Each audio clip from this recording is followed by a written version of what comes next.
शनिवार शाम को बिठूर स्थित ब्रह्मावर्त घाट पर गंगा आरती के बाद बिठूर महोत्सव की शुरुआत हुई। शाम ढलते ही मंच पर गायक कैलाश खेर ने अपने चुनिंदा गीतों से लोगों को झूमने पर मजबूर कर दिया। इसके बाद कवि सम्मेलन में कवियों ने अपनी रचनाओं से लोगों को खूब गुदगुदाया। वहीं यह आयोजन देर रात तक जारी रहा। बता दें कि कैलाश खेर ने पिया के रंग रंग दी ओढ़नी, क्या कभी अंबर से सूर्य बिछड़ता है, कौन है वो, जय जयकारा तेरी दीवानी, बंठन के गोरा कहाँ चली, अल्लाह के बंदे एवं बम लहरी गीतों को गाकर बिठूर महोत्सव में आए हुए सभी लोगों में जोश भर दिया। वहीं कार्यक्रम के उद्घाटन के दौरान नाना राव स्मारक पार्क बिठूर में मुख्य अतिथि राज्य मंत्री ऊर्जा एवं वैकल्पिक ऊर्जा विभाग सोमेंद्र तोमर, विधायक बिठूर अभिजीत सिंह सांगा, विधायक औरैया अजय प्रताप सिंह, एमएलसी विनीत सिंह मौजूद रहे। वहीं मंडलायुक्त अमित गुप्ता एवं राकेश सिंह ने अतिथियों को सम्मानित किया।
अल्लाह के बंदे हंस दे, जो भी हो कल पिलाएगा।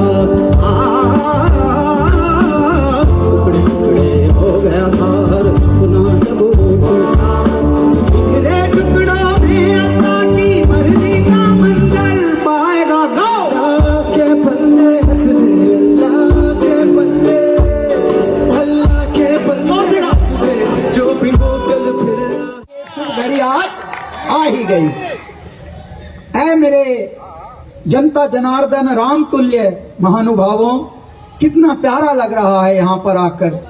एक तो मौसम भी प्यारा, आप भी प्यारे, सब सुंदर लग रहे हैं। ऐसे लग रहे हैं जैसे नहा धो के आए हैं, जबकि कितने नहीं किए हैं। सर्दियों में आलसी बनते हैं बहुत सारे, फिर भी प्यारे लग रहे हैं। और इसका मतलब ये नहीं कि आप ऐसे देखें शो जैसे टीवी देख रहे हैं। थोड़ा नाचना पड़ेगा, कूदना पड़ेगा, झूमना पड़ेगा हम लोगों के साथ। Are you all ready? Good. क्योंकि जैसे ही हम गा रहे थे आओ जी, तो भैया कुछ लोग अभी आ ही रहे थे वीआईपी टाइप के भी, साथ में जैसे हमने बोला आओ जी तो अजय जी आ भी रहे थे कुछ लोग, आओ जी अभी बुला रहे हैं कैलाश जी, आइए आइए। अभिजीत भैया उनको रिसीव कर रहे थे। बहुत प्यारा लगा कि कितने ओबीडियंट हैं हमारे प्यारे लोग यहाँ पर, मजा आया।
टोपे की धरती है, अनेकों ऋषियों मुनियों ने यहाँ पर तपस्या की है और कहीं ना कहीं आज आपकी आवाज केवल बिठूर तक सीमित नहीं है, निश्चित ब्रह्मांड तक आपकी आवाज जा रही है। ये बिठूर ये धरती का केंद्र बिंदु है और इस धरती के केंद्र बिंदु से निश्चित रूप से जो हमको आशा थी, जो उम्मीद थी और जिस विश्वास के साथ में मैंने बहुत प्रयास किया, इसके लिए मैं धन्यवाद दूंगा। हमारे जो इस समय के तत्कालीन प्रशासनिक अधिकारी यहाँ पर उपस्थित हैं, उन सबको भी और हमारे पूर्व जिलाधिकारी विशाख जी को भी, जिन्होंने हमारी इस बात को मानने का काम किया कि आपको ये मेरी जिद थी कि बिठूर में कैलाश जी जरूर आएंगे, क्योंकि जहाँ गंगा है वहाँ कैलाश जी का रहना आवश्यक है। ये गंगा जी का तट है, ये गंगा जी का तट है। यहाँ पर मैं अपनी तरफ से, इन नौजवान साथियों की तरफ से, इन माताओं बहनों की तरफ से, इन बड़े बुजुर्गों की तरफ से, हमारे अपने प्रशासनिक अधिकारियों की तरफ से आपका मैं अपनी तरफ से स्वागत करता हूँ, अभिनंदन करता हूँ, वंदन करता हूँ। और उसके बाद रामलला की प्राण प्रतिष्ठा से जो लोग हर्षित हों, उल्लासित हों, एक बार जरा जोरदार तालियां बजाकर बधाई दीजिए कि ये पूरे वातावरण में सकारात्मकता इस समय पर लहर बनकर दौड़ रही है। मैं मंचस्थ कवियों का छोटा सा परिचय आपसे कराता हूँ। सबसे कोने पर आपके कानपुर की एक युवा प्रतिभा जिनका नाम धीरज चंदन है, धीरज सिंह चंदन, जिनके गीतों की महक इन दिनों हवाओं के माध्यम से कानपुर और कानपुर के बाहर अवश्य निकलकर पूरे देश में फैलने जा रही है। एक बार अपने कवि को कैसे आशीर्वाद दिया जाता है, जरा जोरदार तालियां बजाकर उन्हें आशीर्वाद दीजिए। हमारी प्यारी छोटी बहन प्रतिमा दीक्षित, आज मैं उन्हें पहली बार सुनने जा रहा हूँ। मैं उनके कार्यक्रम में एक बार कविता सुनाने जरूर आया था, लेकिन आज मुझे बहुत अच्छा लगा जानकर कि वो भी लिखती हैं, वो भी सुनाती हैं। आज वो हमें कविता सुनाएंगी।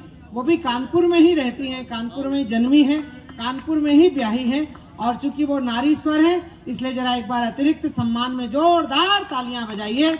मैं उनका अभिनंदन करता हूं इस मंच पर।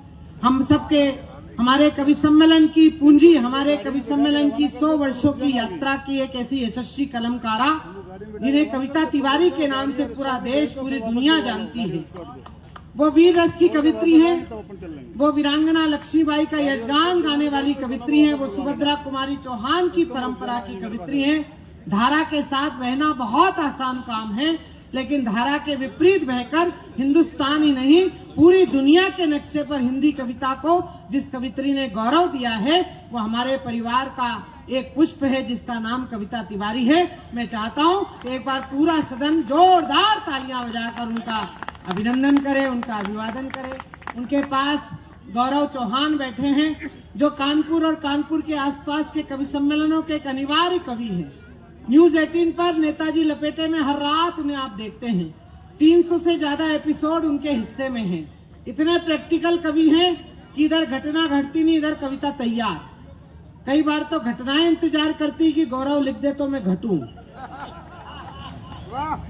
और एक ऐसा कवि जो हर रस में लिखता है और उनकी सबसे बड़ी खासियत, उनकी सबसे बड़ी जो खूबी वो ये कि वो हिंदुस्तान में किसी शहर में पहुंचे ना पहुंचे लेकिन उनकी कविता उनके पहले पहुंच जाती है। मित्रों, कवि वो बड़ा नहीं होता है जिसको ज्यादा पेमेंट मिलता है, कवि वो भी नहीं बड़ा होता है जिसकी कविता पे ज्यादा तालियां बजती हैं। कवि वो बड़ा होता है जिसकी कविताएं उसके पहुंचने के पहले पहुंच जाती है। मैं चाहता हूं छोटी उम्र का एक बड़ा कवि इस मंच पर बैठा है जिसका नाम गौरव चौहान है। अब मैं देखना चाहता हूं कि आप कैसे उनका अभिनंदन करते हैं। एक बार जोरदार तालियां बजाकर उनका स्वागत करिए। वो हमारे हिंदी कवि सम्मेलनों के जिंदा शहीद हैं जो शहीद होकर भी जीवित होकर घूम रहे हैं। इटावा उत्तर प्रदेश में रहते हैं, उसके बाद भी जिंदा है, यही शोध का विषय है। अनिल अग्रवंशी जो बीचों बीच बैठे हैं, बड़ी चिंता में हैं। नरेंद्र मोदी जी के बाद अगर देश की किसी को चिंता है तो वो इसी आदमी को है जिसका नाम अनिल अग्रवंशी। ये दिल्ली में, हाँ अभी नहीं, अभी हो करना, उसका भी अवसर आएगा। ये दिल्ली में पाए जाते हैं, वहीं से पूरी दुनिया में पहुंचाए जाते हैं। दाल चावल के बड़े व्यापारी हैं। आजकल वो धंधा ठीक नहीं चल रहा है, इसलिए आजकल कविता में घुसे हुए हैं। लेकिन ये आपको इतना हंसाएंगे कि आप पेट पकड़ पकड़ कर हंसेंगे। अनिल अग्रवंशी अग्रधारा के हास्य रस के इन दिनों के अद्भुत कवि हैं।